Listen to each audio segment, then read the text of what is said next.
Welcome back. ಸರ್ಕಾರಕ್ಕೆ ಮತ್ತೊಂದು ಸುತ್ತಿನ 40% ಕಮಿಷನ್ ತಲೆಬಿಸಿ. ಕೆಂಪಣ್ಣ ಸಿದ್ದರಾಮಯ್ಯ ಭೇಟಿ ಬೆನ್ನಲ್ಲೇ ಸರ್ಕಾರಕ್ಕೆ ಟೆನ್ಷನ್ ಮನೆ ಮಾಡಿ ಕೆಂಪಣ್ಣ ವಿರುದ್ಧ ತೋಟಗಾರಿಕಾ ಸಚಿವ ಮುನಿರತ್ನ ಕೆಂಡಾಮಂಡಲರಾಗಿದ್ದಾರಂತೆ. ಕೆಂಡಾಮಂಡಲರಾಗಿ ಏನೂ ಆಗಬೇಕಾಗಿಲ್ಲ. ನಿಮಗೆ ನಿಜಕ್ಕೂ ಕೂಡ ಅವ್ರು ಹೇಳ್ತಾ ಇರೋದು ಸುಳ್ಳು ಅನ್ಸಿದ್ರೆ ಮಾನನಷ್ಟ ಮೊಕದ್ದಮೆ ಹಾಕಬೇಕು.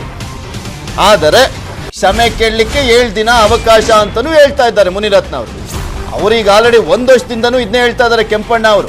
ಆದರೂ ಕೂಡ ಸರ್ಕಾರ ಸೈಲೆಂಟ್ ಆಗೇ ಇತ್ತು.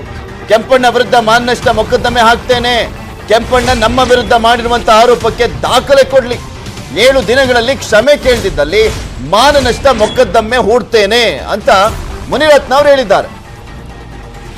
ಕೆಂಪಣ್ಣ ಅವರು ಏನ್ ಮಾತನಾಡಿದ್ದಾರೆ, ಮುನಿರತ್ನ ಅವರು ಅದಕ್ಕೆ ಯಾವ ರೀತಿಯ ತಿರುಗೇಟನ್ನ ಕೊಟ್ಟಿದ್ದಾರೆ ನೋಡ್ಕೊಂಬ. ಡಿಸ್ಟ್ರಿಕ್ಟ್ ಮಿನಿಸ್ಟ್ರೇ ದುಡ್ಡು ಕಲೆಕ್ಟ್ ಮಾಡಕ್ ಹೋದ್ರೆ ಇನ್ಯಾವ ತರ ಸರ್ ಅದು ಜಿಲ್ಲಾ ಉಸ್ತುವಾರಿ ಸಚಿವರು ನೇರವಾಗಿ ಹೇಳಿ ಸರ್ ಮಾಧ್ಯಮ ಸರ್. ಕೋಲಾರ ಸರ್, ಕೋಲಾರ ಯಾರು ಸರ್? ಕೋಲಾರ ಹೇಳಿ ನೇರವಾಗಿ ಹೇಳಿ ನೀವು.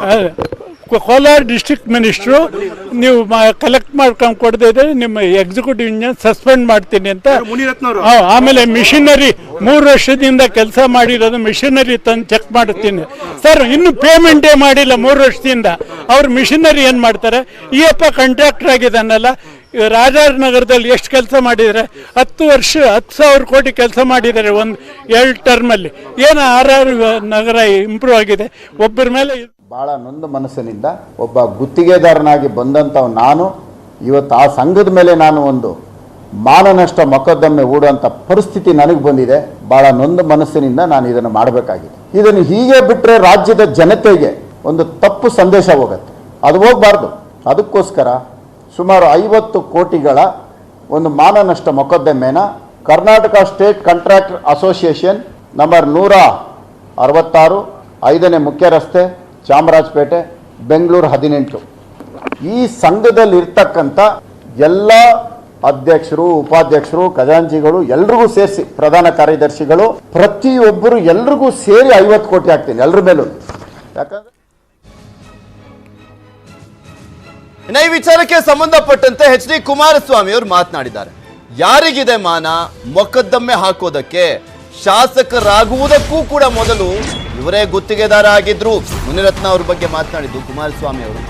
ಮಾನನಷ್ಟ ಮೊಕದ್ದಮೆ ಹಾಕ್ತೀನಿ ಅಂತ ಮುನಿರತ್ನಗೆ ಕುಮಾರಸ್ವಾಮಿ ಅವರು ಟಾಂಗ್ ಕೊಟ್ಟಿದ್ದಾರೆ. ಯಾರಿಗಿದೆ ರೀ ಮಾನ ಅಂತ? ಗುತ್ತಿಗೆದಾರರಾಗಿದ್ದಂತ ಸಂದರ್ಭದಲ್ಲಿ ಒಂದು ಮಗು ಸತ್ತು ಹೋಯಿತು, ಆ ಕೆಲಸ ಮಾಡಿದ್ದು ಇವರೇ ಅಲ್ವಾ? ಕುಮಾರಸ್ವಾಮಿ ಅವರು ಪ್ರಶ್ನೆಯನ್ನು ಮಾಡಿದ್ದಾರೆ. ಕಮಿಷನ್ ತೆಗೆದುಕೊಳ್ಳೋದ್ರಲ್ಲಿ ಕಾಂಗ್ರೆಸ್ ಬಿಜೆಪಿ ಯಾರೂ ಹೊರತಲ್ಲ ಅಂತ ಹೇಳಿದ್ದಾರೆ. 7 ದಿನಗಳ ಒಳಗಾಗಿ ಅವರು ಒಂದು ಮಾಧ್ಯಮಗಳ ಮುಂದೆ ದಾಖಲೆಗಳನ್ನ ಬಿಡುಗಡೆ ಮಾಡಬೇಕು. ಹಾಗೊಂದು ವೇಳೆ ಮಾಧ್ಯಮಗಳ ಮೇಲೆ ನಂಬಿಕೆ ಇಲ್ಲದೆ ಇದ್ದರೆ ಲೋಕಾಯುಕ್ತಕ್ಕೆ 7 ದಿನದಲ್ಲಿ ದೂರು ಕೊಡಬೇಕು.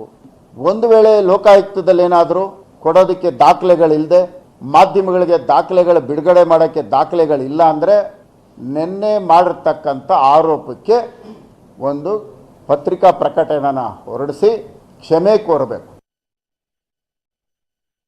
ಬೇರೆ ಬೇರೆ ಕಡೆಯಿಂದ ಗುತ್ತಿಗೆ ಏನು ಮಾಡಿದ್ದಾರೆ, ಕಾಂಟ್ರಾಕ್ಟ್ ಕೆಲಸ ಮಾಡಿದ್ದಾರೆ, ಅವ್ರ ಮುಖಗಳನ್ನು ನೋಡಿಲ್ಲ.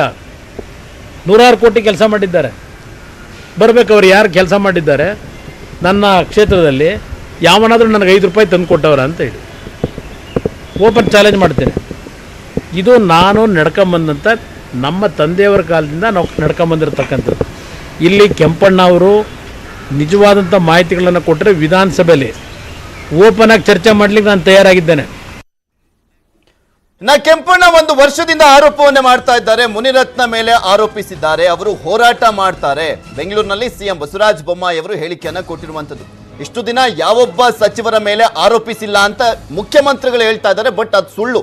ಇದಕ್ಕೂ ಮುಂಚೆನೂ ಕೂಡ ಒಬ್ಬರು ಸಚಿವರ ಮೇಲೆ ಆರೋಪವನ್ನ ಮಾಡಿದ್ರು ಕೆಂಪಣ್ಣ ಅವರು. ಈಗ ಮುಚ್ಚಾಕೊಳ್ಳೋ ಕೆಲಸ ಮಾಡ್ತಿದ್ದಾರೆ ಬೊಮ್ಮಾಯಿ ಅವರು. ಈಗ ಸಚಿವ ಮುನಿರತ್ನ ಮೇಲೆ ಆರೋಪ ಮಾಡಿದ್ದಾರೆ. ಇಷ್ಟು ದಿನ ಮಾಡಿರಲಿಲ್ಲ ಯಾರ ಸಚಿವರ ಮೇಲೂ ಕೂಡ ಅಂತ ಹೇಳ್ತಾ ಇರುವಂಥದ್ದು. ಏನು ಮಾತನಾಡಿದ್ರು ನೋಡ್ಕೊಂಬರೋಣ. ಫಸ್ಟ್ ಆಫ್ ಆಲ್ ಯಾವುದಾದ್ರೂ ಒಂದು ಪ್ರಕರಣ ಇದ್ದರೆ ಕಂಪ್ಲೇಂಟ್ ಇರಬೇಕು, ಅಕ್ಯೂಸ್ಡ್ ಇರಬೇಕು, ಮತ್ತು ಯಾವ ರೀತಿ ಆಗಿದೆ ಅನ್ನುವಂಥದ್ದು ಸಾಕ್ಷಿ ಆಧಾರಗಳಿರಬೇಕು.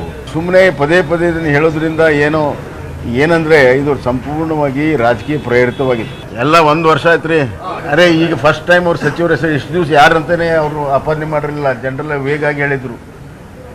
ಯಾರೋ ನಿಖರವಾಗಿ ಹೇಳಿದರೆ ಮಾಡ್ಬೋದು. ಈಗ ನಿನ್ನೆ ಹೇಳಿದ್ದಾರೆ. ಅದಕ್ಕೆ ನಮ್ಮ ಸಚಿವ ಮುನಿರತ್ನವ್ರು ಹೇಳಿದ್ದಾರೆ, ಡಿಫಿಮೇಷನ್ ಕೇಸು ಹಾಕ್ತೇನೆ, ಅವ್ರು ಹೇಳಿದ್ದನ್ನು ನಾನು ತನಿಖೆಯನ್ನು ಅವ್ರು ಬೇಡ ಅಂದ್ರೂ ನಾನು ಮಾಡಿಸ್ತೀನಿ ಅಂತ ಅವ್ರು ಹೇಳಿದ್ದಾರೆ. ಹೀಗಾಗಿ ಮುಂದೆ ಇದು ಕ್ರಮ ಜರುಗಿಸ್ತದೆ. ಜನ ಎಲ್ಲ ಅರ್ಥ ಮಾಡ್ಕೊಳ್ತಾರೆ. ಆಧಾರ ರಹಿತವಾಗಿ ಒಬ್ಬ ರಾಜಕಾರಣಿ ಥರ ಕಾಂಟ್ರಾಕ್ಟರು ಅವರು ಕೆಲಸವನ್ನು ಸರಿಯಾಗಿ ಮಾಡಿಕೊಂಡು ಹೋಗುವಂಥ ಕೆಲಸ ಜವಾಬ್ದಾರಿ ಅವ್ರದ್ದು ಕೂಡ ಇದೆ.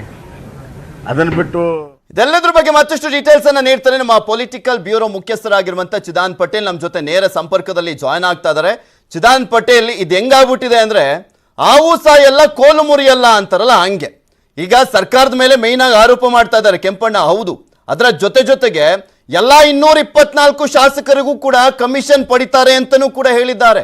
ಆಮೇಲೆ ಈ ಹಿಂದೆ ಎಲ್ಲಾ ಸರ್ಕಾರಗಳು ಸಚಿವರುಗಳಿದ್ದಂತ ಸಂದರ್ಭದಲ್ಲಿ ಆಮೆಗತಿಯಲ್ಲಿ ಸಾಕ್ತಾ ಇತ್ತು ಭ್ರಷ್ಟಾಚಾರ, ಈಗ ಶರವೇಗ ಅಂತ ಹೇಳಿರುವಂತದ್ದು. ಅಂದ್ರೆ ಎಲ್ಲಾ ಮುಖ್ಯಮಂತ್ರಿಗಳು ಕೂಡ ಭ್ರಷ್ಟಾಚಾರ ಮಾಡ್ತಿದ್ರು ಅಂತಾನೆ ಅರ್ಥ ಅಲ್ವಾ? ಯಾರಿಗಾದ್ರೂ ನೈತಿಕತೆ ಅನ್ನುವಂಥದ್ದು ಇದೆಯಾ ಭ್ರಷ್ಟಾಚಾರದ ಬಗ್ಗೆ ಮಾತಾಡ್ಲಿಕ್ಕೆ? ಪೃಥ್ವಿರಾಜ್ ಹಾರ್ನಳ್ಳಿ ಗುತ್ತಿಗೆದಾರ ಸಂಘದ ಅಧ್ಯಕ್ಷ ಕೆಂಪಣ್ಣರವರ ಆರೋಪ ಈಗ ಸರ್ಕಾರಕ್ಕೆ ಎಲ್ಲೊಂದು ಕಡೆ ದೊಡ್ಡ ತಲೆನೋವಾಗಿ ಪರಿಣಮಿಸಿರುವಂಥದ್ದು. ಯಾಕಂತ ಹೇಳಿದ್ರೆ 40% ಆರೋಪ ಇದೀಗ ಸರ್ಕಾರದ ಏನು ಅಡ್ಮಿನಿಸ್ಟ್ರೇಷನ್ನೇ ಪ್ರಶ್ನೆ ಮಾಡಿರುವಂಥದ್ದು. ಮತ್ತೊಂದು ಕಡೆ ಅನೇಕ ಸಚಿವರುಗಳ ಹೆಸರನ್ನು ಹೇಳಿರುವಂಥದ್ದು ಮತ್ತು ಬಹಿರಂಗವಾಗಿ ಹೇಳಿರುವಂಥದ್ದು. ಹಾಗಾಗಿ ಸರ್ಕಾರ ಇದೀಗ ತನಿಖಾ ವಿಚಾರ ಸಂಬಂಧಪಟ್ಟ ಹಾಗೆ ಕೆಂಪಣ್ಣರವರು ನೀವು ನ್ಯಾಯಾಂಗ ತನಿಖೆಗೆ ವಹಿಸಿ ಆ ತನಿಖಾ ಸಂಸ್ಥೆ ಕೇಳಿದಾಗ ನಾವು ದಾಖಲೆಗಳನ್ನು ಕೊಡ್ತೀವಿ ಅಂತ ಹೇಳಿರುವಂಥದ್ದು. ಮತ್ತೊಂದು ಕಡೆ ಈಗಾಗಲೇ ಸರ್ಕಾರ ಅಂದರೆ ಮುಖ್ಯಮಂತ್ರಿ ಬಸವರಾಜ ಬೊಮ್ಮಾಯಿ ಅವರು ತಾವು ದಾಖಲೆಯನ್ನು ಕೊಡದಿದ್ರೆ ಲೋಕಾಯುಕ್ತ ಕೊಡಿ, ಲೋಕಾಯುಕ್ತ ಈಗ ಫ್ರೀ ಇರುವಂಥದ್ದು, ಲೋಕಾಯುಕ್ತ ತನಿಖಾ ಮಾಡುವಂಥ ಎಲ್ಲ ವ್ಯವಸ್ಥೆ ಇದೆ, ACB ಕೂಡ ಲೋಕಾಯುಕ್ತಕ್ಕೆ ವಿಲೀನ ಆಗಿದೆ, ಅವರು ಲೋಕಾಯುಕ್ತರು ತನಿಖೆ ಮಾಡ್ತಾರೆ ಅನ್ನೋದು ಬೊಮ್ಮಾಯಿ ಅವರ ಉವಾಚ ಆಗಿರುವಂಥದ್ದು. ಮತ್ತೊಂದು ಕಡೆ ಈ ಸಂಬಂಧಪಟ್ಟ ಹಾಗೆ ನಾವು ಸದನದಲ್ಲಿ ಹೋರಾಟ ಮಾಡ್ತೀವಿ ಅಂತ ಹೇಳ್ತಕ್ಕಂಥ ವಿಪಕ್ಷ ನಾಯಕ ಸಿದ್ದರಾಮಯ್ಯನವರು ಈ ಹಿಂದೆ ಭ್ರಷ್ಟಾಚಾರ ಅಂದರೆ ಅವರು ಮುಖ್ಯಮಂತ್ರಿ ಆದಂಥ ಅವಧಿಯಲ್ಲೂ ಕೂಡ ಭ್ರಷ್ಟಾಚಾರ ಅನ್ನೋದು ಆಮೆ ವೇಗದಲ್ಲಿತ್ತು, ಈಗ ಶರವೇಗದಲ್ಲಿದೆ ಅನ್ನೋದು ಅವರು ಹೇಳ್ತಿರುವಂಥದ್ದು. ಅಂದರೆ ಎಲ್ಲರೂ ಕೂಡ ಇಲ್ಲಿ ಭ್ರಷ್ಟರೇ ಅನ್ನೋ ಒಂದು ಮಾತನ್ನು ಹೇಳಿರುವಂಥದ್ದು. ಆದರೆ ಈ ಸರ್ಕಾರ ಭ್ರಷ್ಟಾತಿ ಭ್ರಷ್ಟು ಅನ್ನೋದು ಅವರ ಆರೋಪ ಆಗಿರುವಂಥದ್ದು. ಮತ್ತೊಂದು ಕಡೆ ಮಾಜಿ ಮುಖ್ಯಮಂತ್ರಿ HD ಕುಮಾರಸ್ವಾಮಿ ಕೂಡ ಕಾಂಗ್ರೆಸ್ ಮತ್ತು BJP ಭ್ರಷ್ಟಾಚಾರದ ಕೊಂಪೆ ಅನ್ನೋ ಒಂದು ಮಾತನ್ನು ಕೂಡ ಹೇಳಿರುವಂಥದ್ದು ಮತ್ತು ಮೊಕದ್ದಮೆ ಪ್ರಕರಣವನ್ನು ಕೂಡ ವ್ಯಂಗ್ಯವಾಗಿರುವಂಥದ್ದು. ಈಗಾಗಲೇ ರಾಜರಾಜೇಶ್ವರಿ ಏನು ಕ್ಷೇತ್ರ 1ರಲ್ಲಿ 10,000 ಕೋಟಿಗೆ ಹೆಚ್ಚು ಕಾಮಗಾರಿ ಆಗಿರುವಂಥದ್ದು. ಹಾಗಾಗಿ ಅಲ್ಲಿ ಬಹಳಷ್ಟು ಅಕ್ರಮ ನಡೆದಿದೆ ಅಂತ ಕೆಂಪಣ್ಣ ಹೇಳಿರುವಂಥದ್ದು. ಇದರ ಬೆನ್ನಲ್ಲೇ ಇವತ್ತು ಮೈಸೂರಿನಲ್ಲಿ ಕಾಂಗ್ರೆಸ್ನ ವಕ್ತಾರಾಗಿರ್ತಕ್ಕಂಥ K. ಲಕ್ಷ್ಮಣರವರು 118 ಕೋಟಿ ರೂಪಾಯಿರವರು ಕೆಲಸ ಆಗದಿದ್ರು ಕೂಡ ಕೆಲಸ ಆಗಿದೆ ಅಂತೇಳಿ ಬಿಲ್ ತೆಗೆದುಕೊಂಡಿದ್ದಾರೆ ಅಂತೇಳಿ ಗಂಭೀರ ಆರೋಪ ಮಾಡಿ ಲೋಕಾಯುಕ್ತ ವರದಿಯನ್ನು ಪ್ರಸ್ತಾಪ ಮಾಡುವಂಥದ್ದು. ಒಟ್ಟಾರೆ ಸರ್ಕಾರ ಮತ್ತು ಇಲ್ಲಿರ್ತಕ್ಕಂಥ ಜನಪ್ರತಿನಿಧಿಗಳಿಗೆ ಆರೋಪ ಅನ್ನೋದು ಕೇವಲ ಆರೋಪ ಆಗಿ ಉಳಿದಿರುವಂಥದ್ದು. ಯಾರು ಕೂಡ ಇಚ್ಛಾಶಕ್ತಿಯನ್ನು ಪ್ರದರ್ಶನ ಮಾಡ್ತಿಲ್ಲ.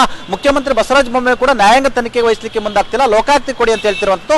ಇದರ ಬೆನ್ನಲ್ಲೇ ಕೆಂಪಣ್ಣನವರು ಪ್ರಧಾನಿ ನರೇಂದ್ರ ಮೋದಿ ಅವರಿಗೆ ಮತ್ತೆ ನಾನು ಪತ್ರ ಬರೀತೀನಿ ಅಂತ ಹೇಳಿರುವಂಥದ್ದು ಕೂಡ ಸರ್ಕಾರಕ್ಕೆ ಮತ್ತಷ್ಟು ಇರಿಸು ಮುರುಸಾಗುವ ಸಾಧ್ಯತೆ ಇದೆ ಅಂತ ಹೇಳಲಾಗ್ತದೆ. ಯಾಕಂತ ಹೇಳಿದ್ರೆ ಸೆಪ್ಟೆಂಬರ್ 2ನೇ ತಾರೀಕು ಪ್ರಧಾನಿ ನರೇಂದ್ರ ಮೋದಿ ಅವರು ಮಂಗಳೂರಿಗೆ ಆಗಮಿಸುತ್ತಿರುವಂಥದ್ದು. ಇಂತಹ ಸಂದರ್ಭದಲ್ಲಿ ಕರ್ನಾಟಕದಲ್ಲಿ ಭ್ರಷ್ಟಾಚಾರದ ವಿಚಾರ 40% ಕಮಿಷನ್ ಆರೋಪ ಇದೀಗ ದೊಡ್ಡ ಮಟ್ಟದ ಸುದ್ದಿ ಮತ್ತು ಸದ್ದು ಆಗ್ತಿರುವಂಥದ್ದು.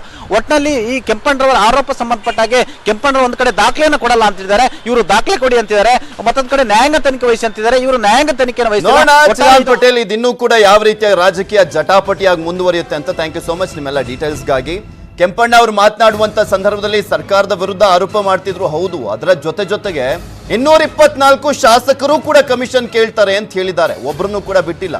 ಆಮೇಲೆ ಈ ಹಿಂದಿನ ಮುಖ್ಯಮಂತ್ರಿಗಳು ಕೂಡ ಕೇಳ್ತಾ ಇದ್ರು ಅನ್ನೋದ್ರ ಬಗ್ಗೆ ಮಾತನಾಡಿರುವಂತ ಹಿನ್ನೆಲೆಯಲ್ಲಿ ರಾಜ್ಯದಲ್ಲಿ ರಾಜಕಾರಣಿಗಳಿಗೆ ಭ್ರಷ್ಟಾಚಾರದ ಬಗ್ಗೆ ಮಾತಾಡ್ಲಿಕ್ಕೆ ನಿಜಕ್ಕೂ ಕೂಡ ನೈತಿಕತೆ ಇದೆಯಾ ಅಂತ ಸಾರ್ವಜನಿಕ ವಲಯದಲ್ಲಿ ಚರ್ಚೆ ಆಗ್ತಾ ಇರುವಂಥದ್ದು. ನೋಡೋಣ ಏನೇನಾಗುತ್ತೆ ಅಂತ. ಇದು ಇವತ್ತಿನ ಇನ್ಸೈಡ್ ಸ್ಟೋರಿ. ನೋಡ್ತಾ ಇರಿ News 18 ಕನ್ನಡ. ಜಾಲ ನಮ್ಮದು, ಬಲ ನಿಮ್ಮದು.